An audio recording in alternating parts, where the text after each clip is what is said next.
Wandisile, tell me about 18 Gangster Museum.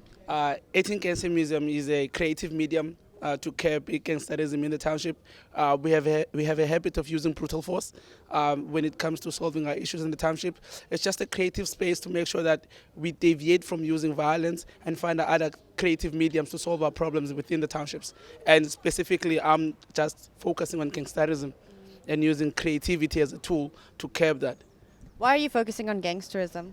I grew up in Khayelitsha, basically, and ever since I was a kid, I was always involved with gangsters. And my half brother was a gangster, and he got shot. He's now paralyzed, and many of my friends were gangsters. Four of them died. A cousin of mine died also. For by being part of gangs. So I took it upon myself to come and save this, try and save my community from this ill, And yeah, and what I've always disliked is that we've always had these one-time solutions, and then people go. Or whenever the government is plowing in money when it comes to solving this issue, and people will see it as an opportunity of making money rather than an opportunity on saving a community. So I took it upon myself to try and save the community and have a much longer lifespan than what this program we're actually serving, or what this program we're actually doing for our communities.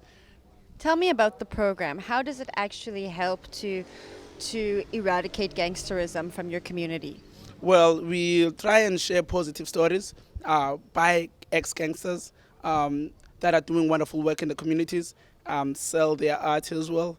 And also we have ex-gangsters as the curators, as the tour guides of the museum, to make it a bit more authentic. And it's much better to hear from an ex-gangster telling you not to go in gangs, not to go to gangs because this and this and this happens to gangs. Then there's an element of the history, how did it all begin, and yeah, we try and be provocative about it, and just to make sure that people know the real issues or what really takes place within the gang conglomerate, if I could call it that, but also making sure that it's articulated in a manner that people understand that we are not glorifying gangsterism.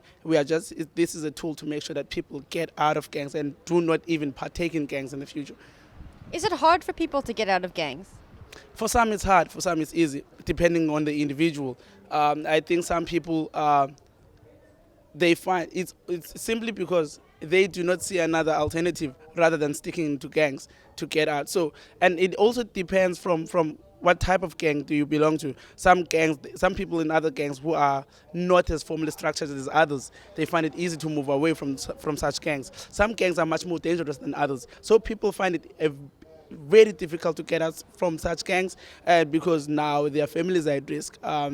They are at risk. Their kids are at risk. So now it's a quite a complex issue depending on what type of gang do you belong to. So now we are trying to make sure that people do not even go to those heavy structured gangs, so that their future is better.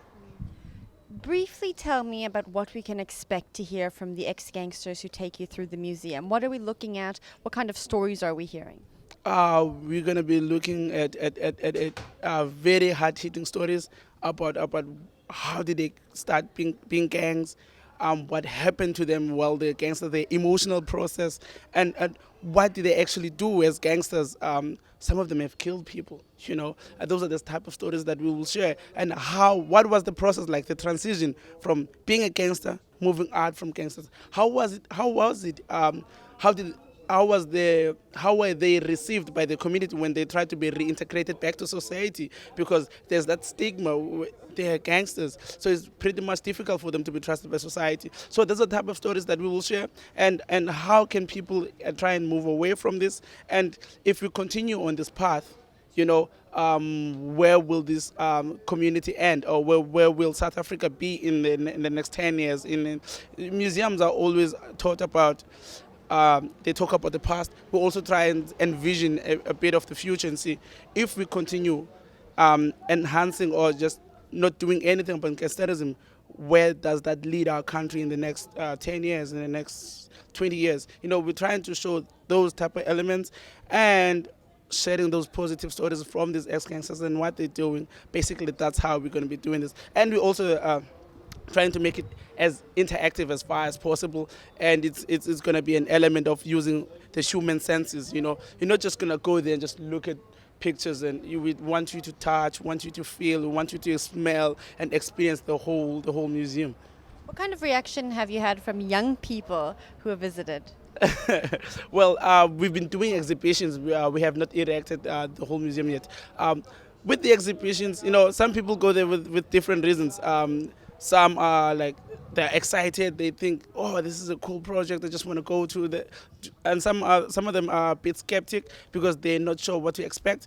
Some go with with the idea that I think they're glamorizing gangsterism. I want to see what they have to show.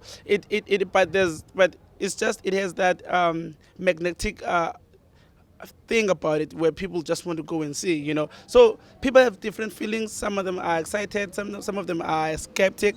Some are just inquisitive people. They just want to know what's happening. So there's different feelings. You know, with regards to the whole concept.